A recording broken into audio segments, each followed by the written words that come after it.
Mario is without a doubt the most iconic and important video game character of all time. There is no debate, if it wasn't for Mario, we wouldn't have video games, and that's one of the many reasons why he's the GOAT. Plus, even if you aren't a Mario fan, there is no denying the quality and consistency of his games, especially compared to many other franchises out there. And while he's certainly had his downs, which is totally normal and can be said about pretty much any franchise, he's still one of the few that has consistently remained at the top since his debut. I would of course consider myself a massive Mario fan as well, although, if I'm honest, a lot of my passion for Mario largely lies within his 3D games. Sunshine, Galaxy 1 and 2, Odyssey, 64, these are all games that I absolutely love and think are amazing, but his 2D games? Well, they are also great, but if you ask me, classic 2D Sonic at his best is 100 times better and more fun than 2D Mario at his best. Bold statement, I know, but that's genuinely just how I feel. Either way, when I decided to make this video, I was a little confused at first as to which games to cover, since the line between what's considered classic 2D Mario and what's not can be a little bit blurred in my opinion. I mean, for Sonic, I feel like most people generally agree that 1, 2, CD, and 3 and K are the classic Sonic games, the main ones, and everything else is either a spin-off or just isn't talked about the same way. For Mario, not only does he have multiple different sub-series like Mario Kart, Mario Party, Paper Mario, Mario and Luigi, and so on, but games like Super Mario Land and Super Mario Land 2, although they are technically mainline Mario games, to me they feel too different to include in this video. And even though Super Mario World 2 is technically a spin-off, many people seem to consider it a mainline game. So, in order to avoid any confusion, in this video, I will be focusing on the original Super Mario Bros., the Lost Levels, 2, 3, and World. Thank you for understanding. And if you don't, well, feel free to complain then, I don't know. Anyhow, without further ado, let's go! And of course, starting off with the game that saved gaming, Super Mario Bros. A game that I'm pretty sure every single person on the planet is at the very least aware of, introducing us to the vibrant world of the Mushroom Kingdom, and one of the catchiest and most recognizable overworld themes of all time. Actually, no. It is the most recognizable piece of music from any video game ever. Just those first 7 notes are enough for anyone to instantly know what it's from and start humming along to the rest. It doesn't get any more iconic than this, and it's so catchy. The game itself is not actually very long, but it can be pretty unforgiving, given that Mario dies in one hit unless you have a mushroom or fire flower, which is just awesome and can somehow be used underwater. And also because it has some of the most annoying fucking enemies in any platformer, namely Dickhead Lakitu and the Dickhead Hammer Bros, especially the Hammer Bros. Seriously, screw these guys. Like, Super Mario Bros. Is not the hardest game out there by any means, but it has its moments. And those moments for me are often either caused or exacerbated by these fuckers. Anyway, the gist of the game, as everyone knows, is to simply get through all the 8 worlds and save Princess Nectarine from Bowser. Although, prior to making this video I had never actually fully completed this game from start to finish, as every time before I had always used the warp pipes to skip to worlds 4 and 8 respectively, so in a way this is a pretty fresh experience for me. Even without using the warp pipes though, it's still not a long game like I said, and can be completed in about an hour or so depending on your skill, experience, and knowledge of the game. There is also a hard mode once you beat the game, where all Goombas are replaced by these dudes, and all enemies now walk faster, which is nice I guess. And well, that is pretty much it to be honest. There really isn't that much else that I feel like I can add about this game. It's a relatively simple platformer, especially by today's standards, with limited but catchy music and a bright, colourful world that paved the way for not just more Mario games, but also new opportunities for essentially everyone else. I mean, I mentioned before that I like 2D Sonic more, but if it wasn't for Mario, we likely wouldn't even have them. So, thanks for that. One thing I will say though is that the controls can feel a bit finicky, most notably when you're running. The slipperiness and momentum can often catch you off guard if you're not careful, which can be annoying, but also admittedly quite exhilarating once you do get the rhythm down with enough practice and just zoom past everything. I can definitely see the speedrunning appeal of this game, even though I'm not really into speedrunning much myself personally. And lastly, there is technically a 2-player mode for this game where Luigi is also playable, although it hardly counts as one in my opinion. It's a 2-player where each player takes turns every time they die, but I mean, you can just swap controllers. Maybe it's not the exact same thing, and I suppose this does provide a playable Luigi even though there's absolutely no difference between the two aside from the change in skins, but yeah, it's not really anything substantial in my opinion. But yeah, there you have it. One of the most influential video games of all time. One that not only saved gaming, but also cemented Nintendo as a powerhouse within the industry. And with this newfound success, a sequel naturally was on the way. Well, 2 sequels technically.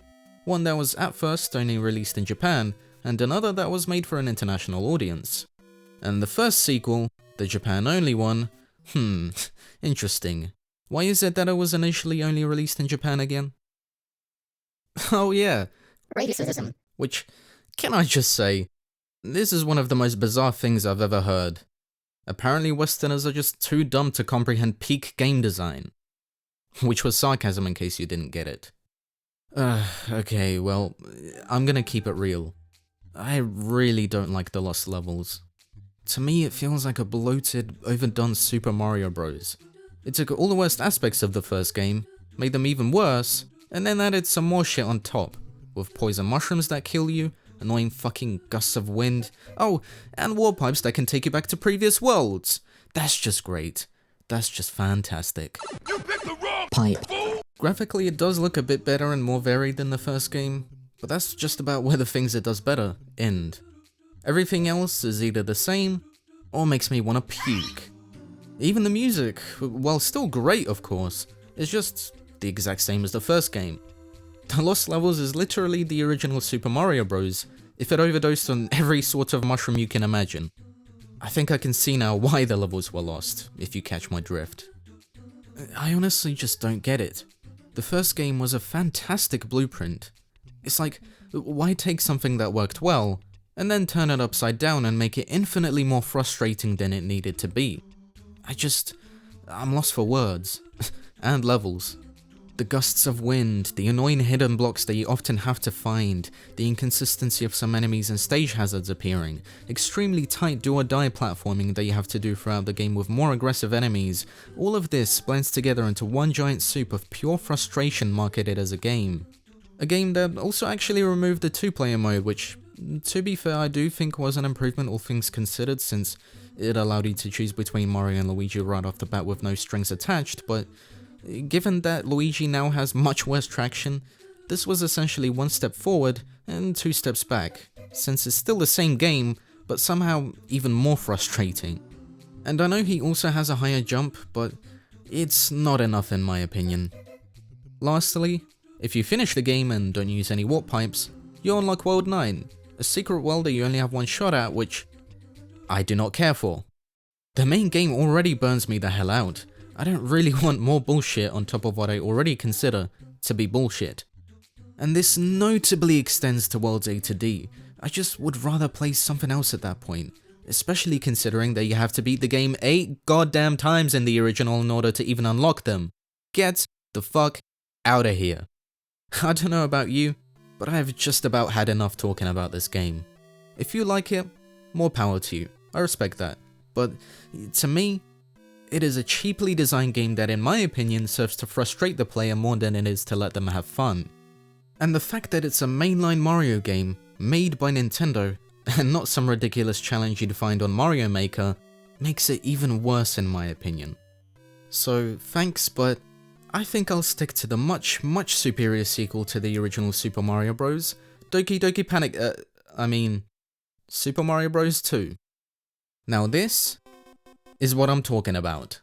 With the Lost Levels being deemed too difficult for Westerners, this led Nintendo to redevelop a non-Mario game and turn it into a Mario game for international release, giving it more unique mechanics, gameplay, and new music, as well as a slightly different story when compared to the other games. I mean, for most Mario games, the plot is usually the exact same formula of save Princess and Co from Bowser, but this game is, well, the same but a little bit different, with a completely separate villain who never saw the public eye again, and new characters that need saving. No Bowser, no green pipes, no more stomping from the previous games, as you have to pick up either items or enemies in order to beat them now, and 4 different playable characters, who each have their own quirks. Luigi can jump the highest, but is very floaty.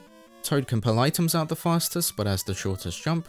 Peach is the slowest, but can float for a few seconds, which is just amazing and makes many parts of the game really easy. And Mario is the all-rounder. Not amazing at anything, but not terrible at anything either. This is the first and only time within the classic 2D Mario games where we have this kind of array of playable characters, and I really like it. Especially since you can choose which character to play as before each level, and it's not a one and done thing throughout the whole game. There's also a more fleshed out health system this time around that you can upgrade in each level via subspace, being able to get up to 4 points of health, which is not only much appreciated, but it's also great because it encourages exploration and rewards you for it, allowing you to not only gain mushrooms that upgrade your health like I mentioned, but also gain coins for the bonus runs at the end of each stage for extra lives, and find warp zones like in the previous games, none of which taking you back thankfully. Fuck you again for that. There is one downside in this though, being that this game doesn't have any power-ups that grant additional abilities like the Fire Flower, which is a little bizarre, especially because I believe this is the only 2D Mario game along with Super Mario Run to not have additional power-ups excluding the Mushroom and Star. Although it is a bit disappointing, it doesn't bother me that much, not only because of the unique playable characters, but also because of some of the new items you can find, like power blocks, bombs, stopwatches, and cherries, the last of which giving you a star if you collect 5 of them, which is nice. Also, when comparing both sequels to Super Mario Bros., although this one does have the Fire Flower, I basically never got the chance to use it because that game is what it is. But anyway, that aside, Super Mario Bros. 2 is also not only graphically better and more pleasing to the eye than the original and its pathetic excuse for a sequel, but it also has a great soundtrack in my opinion, with the Overworld theme being one of my favourites in the whole franchise. It just gives me such a good feeling. I don't know how to explain it, but it's such a vibe. It's also the game that introduced many recurring and fan favourite enemies in the franchise, like Bob-omb, Pokey, Birdo, and my personal favourite, Shy Guy. I love Shy Guy. He's always my go-to in any Mario game where he's playable. He's just a little guy, quite literally, and I love him for that. There's also a bit more variety in the boss fights, and although a lot of them do have to be beaten pretty much the exact same way, particularly the Birdos, at least it's not the same old Bowser every single time. Lastly, I also want to mention a few annoying things about this game, because while I do think it is an overall improvement, there are things that bug me about it. First off, the sand digging sections. They're really quite boring and monotonous in my opinion. Especially if you aren't playing as Toad, since they break the pace, and you have to watch out so that enemies don't drop on you. And actually, that's another thing. Most enemies, including all the memorable ones, are all quite boring in terms of what they actually do. Most of them just kinda walk around, hop, and well, that's it really. There's nothing really special about them. Like, the Hammer Bros may be insufferable, but at least they have that going for them. These guys don't really have any- wait. Sonic? What are you doing here? My guy really infiltrated a Mario game 3 years before his debut. Now that's something else. But yeah, that is Super Mario Bros. 2, which is what I would consider to be the true sequel to the first game, not this, and the title that I think is probably the most unique out of all the classic 2D Mario games. And not in a good or a bad way, it just kinda feels like its own quirky little world to me. Oh well, that of course precedes the next installment in the series, Super Mario Bros. 3, which, to be honest, although I am aware that it is Super Mario Bros. 3, to me it feels more like Super Mario Bros. 2 than either Super Mario Bros. 2 or Super Mario Bros. 2. It's not bloated, overdone and frustrating like the Lost Levels, and it doesn't really deviate from what one might consider a traditional 2D Mario game, both story-wise and in many aspects of the gameplay. Stomping on enemies makes a return, there aren't multiple playable characters anymore, familiar enemies and objects come back like Goombas, Koopas, Pipes and so on, and the story reverts back to save Peach and Co from Bowser again. It's honestly a very refreshing return back to the previous formula from the first game, yeah, especially since there are many cool additions that still make it feel new and original. Firstly, we now for the first time have a world map, where you can choose which path to take to progress, as well as enter these houses and play minigames in order to gain items, which you can now freely collect and use whenever you want in the world map. This is honestly pretty amazing, especially with the plethora of both new and old items at your disposal that you can get throughout the game. Although the health system from the previous game is removed and we go back to the traditional if you get hit you lose your power up system in this game, I think the level of freedom and versatility that it gives you is without a doubt one of the best in any 2D Mario game, and more than makes up for it. Being able to amass and keep a whole abundance of items and having the freedom to use them wherever and whenever you want, or not at all, is really satisfying. A few of them are quite rare, but they're usually pretty damn good if that's the case, which makes it even more rewarding when or if I do get them, as long as I don't immediately get hit and lose them of course, but that's a separate issue. Along with old power-ups like the Mushroom, Fireflower and Starman, some of the new power-ups introduced in this game include the Super Leaf, which allows you to do a tail whip, slow your fall and even fly for several seconds after gaining enough speed, the Tanuki Suit, which is the same thing except you can also briefly turn into a statue to avoid or defeat enemies, the Frog Suit, which is annoying to use on land but makes the water levels generally more bearable since you can swim much better, and my absolute favourite, the Hammer Suit, which is just peak. I love the Hammer Suit. It's so good and so fun to use. It basically lets you see what it's like to be a hammer bro, and man, does it feel good. A fuck you, get out of my way, fuck you guys, and shit, no! Fuck, man. Anyway, moving on from that, there are also other new power-ups that either upgrade your P meter, which, yes, I know, I cannot take the name seriously either, or that you can use in the world map, providing an extra layer of freedom to what already feels like a great amount of it. It's genuinely really cool, and taking aside the existence of warp pipes, I love the fact that I can literally just skip certain levels with the cloud power-up if I wanted to, or straight up bypass them with the overpowered, P-Wing, which, again, I know, funny name, but that's unimportant because with these bad boys, I can skip through these really tedious auto-scrolling tank sections of World 8 which have a lot going on, as well as other tedious platforming sections in other stages.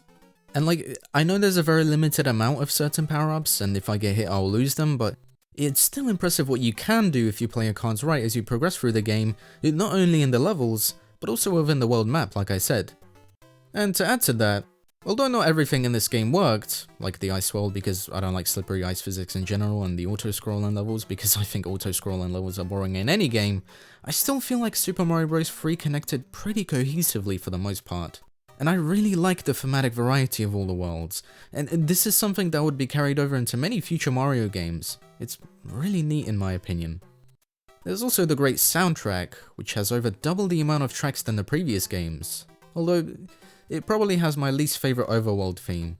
Like, it's still good, but I think I like the others a lot more. Either way, a great soundtrack from an overall great game. A game that heavily expanded on the formula from the previous ones, introducing several new power-ups, enemies, bosses, and many optional levels and secrets, giving the player plenty of incentives and opportunities to explore and dive deeper, and if you dive deep enough, you'll find that the same is also true for the next Mario game. A game that many consider to be the pinnacle of not just 2D Mario, but Mario in general. And that game is, of course, Super Mario World.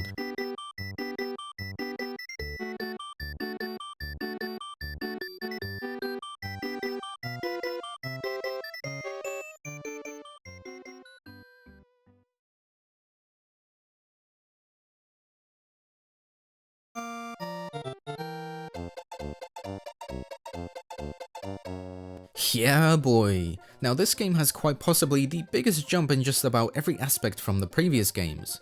8-bit to 16-bit, an expanded world map with less linearity, new colourful sprites that still look really good in my opinion, the introduction of Yoshi, an absolute goat who became a fan favourite that got his own spin-off and who can't enter the castle levels for some weird reason, new enemies, better controls, secrets galore, my favourite soundtrack out of all the classic 2D Mario games. Dude, it really has a lot going for it.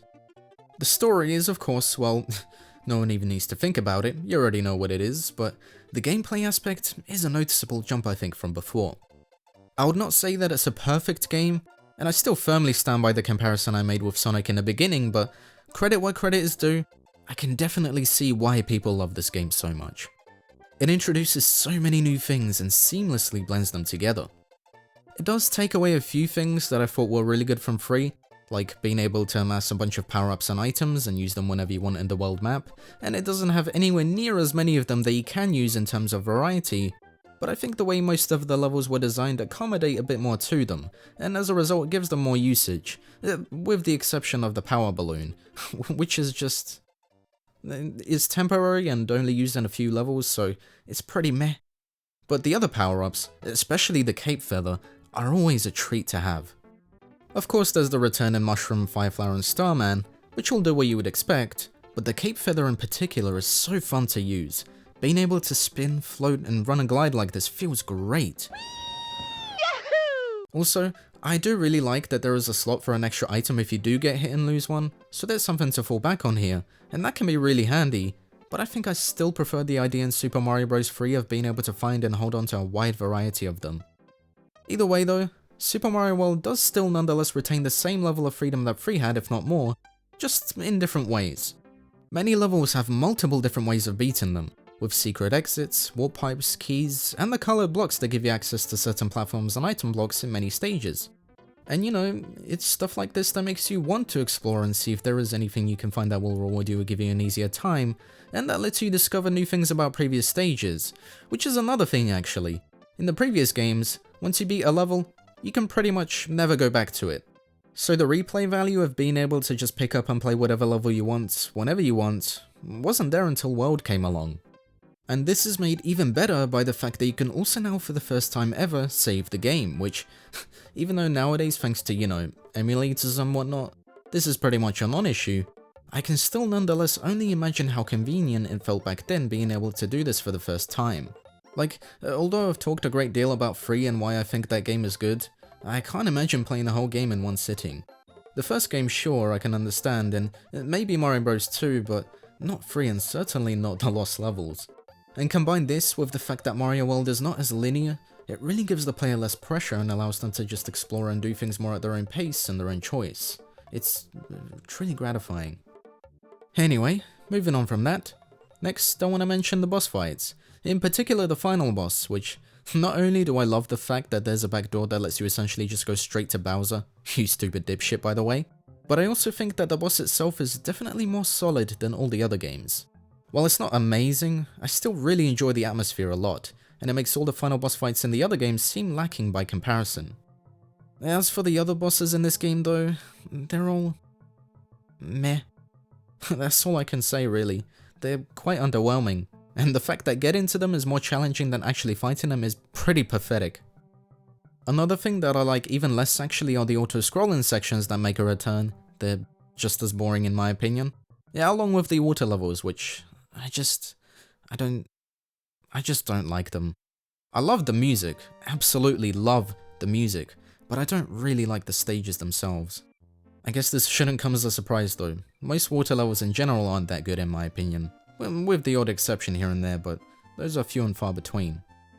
In any case though, the last things that I guess I'll mention about this game are firstly, the same insubstantial 2-player with Luigi that also makes a return, the bonus areas and minigames that you can access under certain conditions for extra lives and such, and the coloured Yoshis that you can find in the secret Star World levels, which if you complete all 5 of them, you can unlock a secret exit to some of the most challenging levels in the game, with some of the most bizarre names for levels in any game. Gnarly, tubular, awesome, funky, groovy, outrageous. I don't get it. Is this supposed to be some kind of innuendo or what? Mamma mia! Well, it doesn't matter. I think that about wraps up what I wanted to cover about this groovy game, which in turn leads to the outrageous conclusion where I decide which of these funky games I think is the GOAT. Firstly, we of course have the first game, the one that not only snowballed everything in Save Gaming, but which is also to this day a decent platformer.